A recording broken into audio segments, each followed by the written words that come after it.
आत्मविश्वास भरा हिंदुस्तान आज विश्व के लिए आशा की किरण भी बना है, आकर्षण का केंद्र भी बना है। इस क्वार्टर के प्रारंभ में ही भारत और यूरोपियन यूनियन का फ्री ट्रेड एग्रीमेंट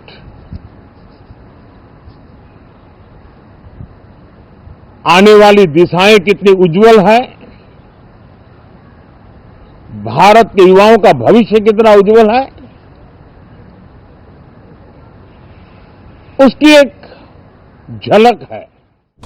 नमस्कार साथियों,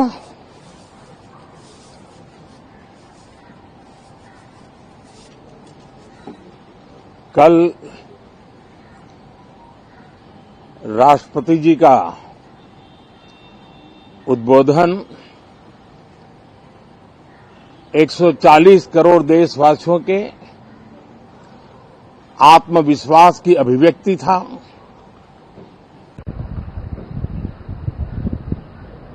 एक 140 करोड़ देशवासियों के पुरुषार्थ का लेखा जोखा था और 140 करोड़ देशवासी और उसमें भी ज्यादातर युवा उनके एस्पिरेशंस को रेखांकित करने का बहुत ही सटीक उद्बोधन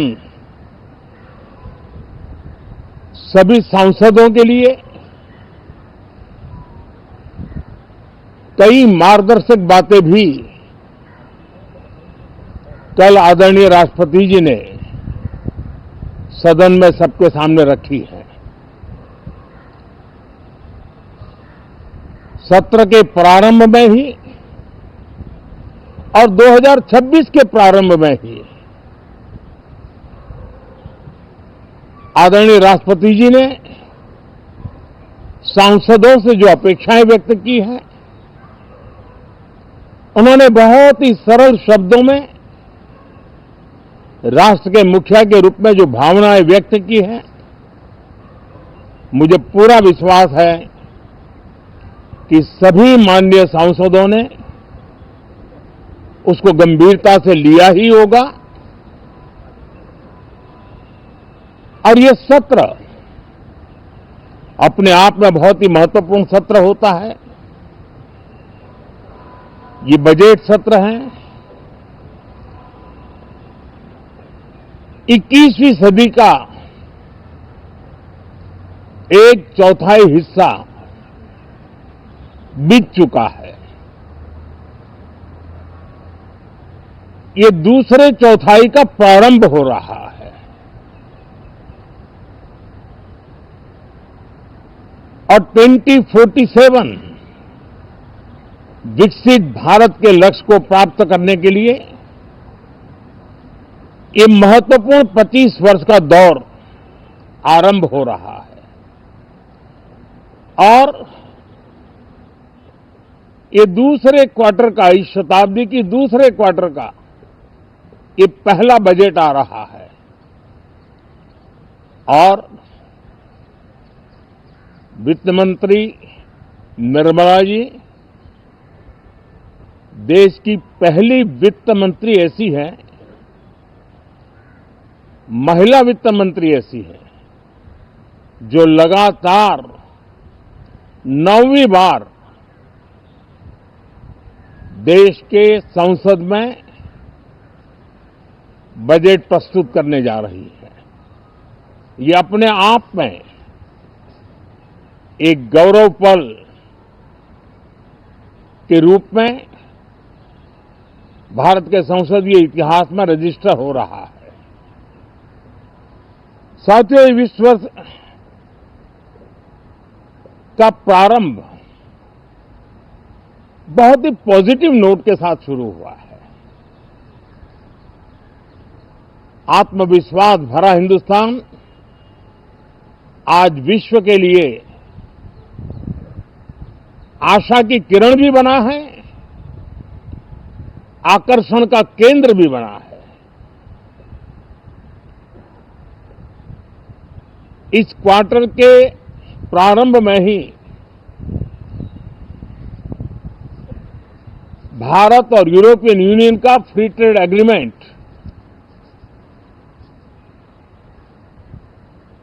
आने वाली दिशाएं कितनी उज्जवल है,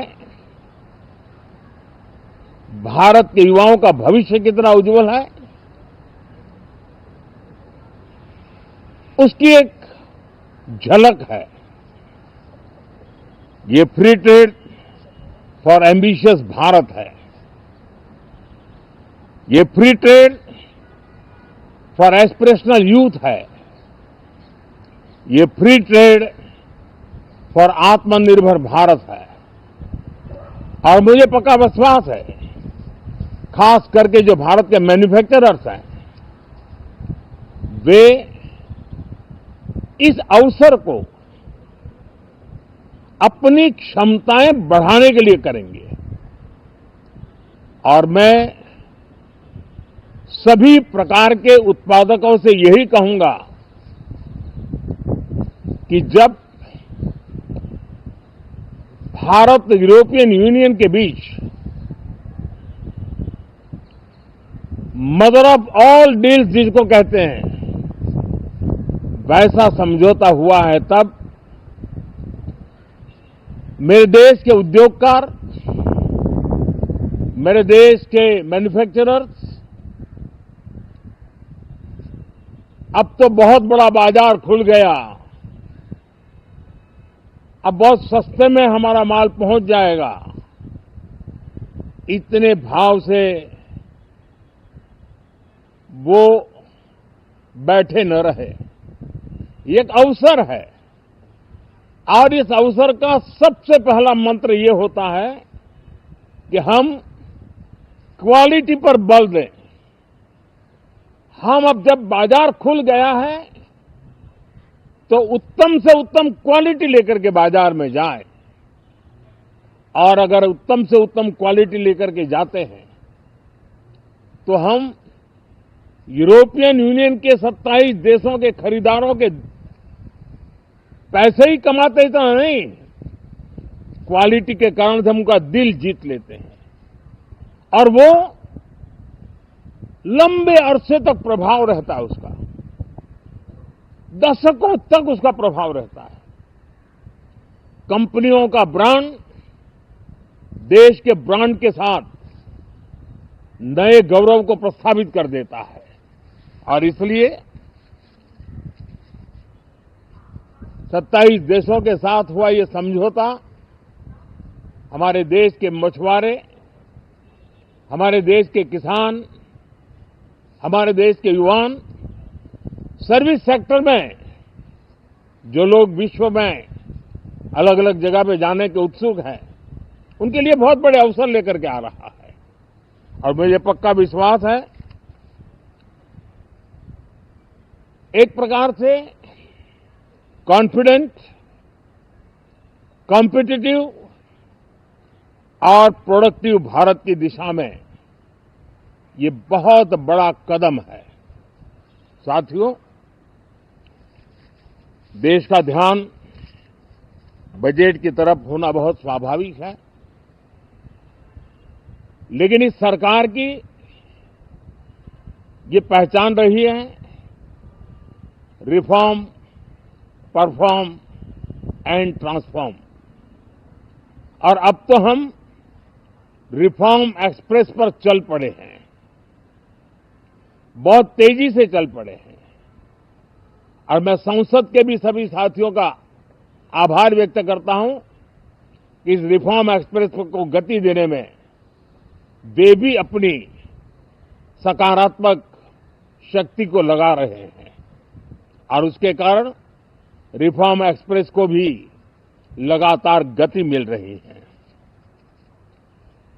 देश लॉन्ग टर्म पेंडिंग प्रॉब्लम्स अब उससे निकल करके लॉन्ग टर्म सॉल्यूशंस के मार्ग पर मजबूती के साथ कदम रख रहा है। और जब लॉन्ग टर्म सॉल्यूशंस होते हैं तब प्रेडिक्टेबिलिटी होती है, जो विश्व में एक भरोसा पैदा करती है। हमारे हर निर्णय में राष्ट्र की प्रगति, ये हमारा लक्ष्य है, लेकिन हमारे सारे निर्णय ह्यूमन सेंट्रिक है। हमारी भूमिका, हमारी योजनाएं ह्यूमन सेंट्रिक है। हम टेक्नोलॉजी के साथ स्पर्धा भी करेंगे, हम टेक्नोलॉजी को आत्मसात भी करेंगे, हम टेक्नोलॉजी के सामर्थ्य को स्वीकार भी करेंगे, लेकिन उसके साथ साथ हम मानव केंद्रीय व्यवस्था को जरा भी कम नहीं आंकेंगे।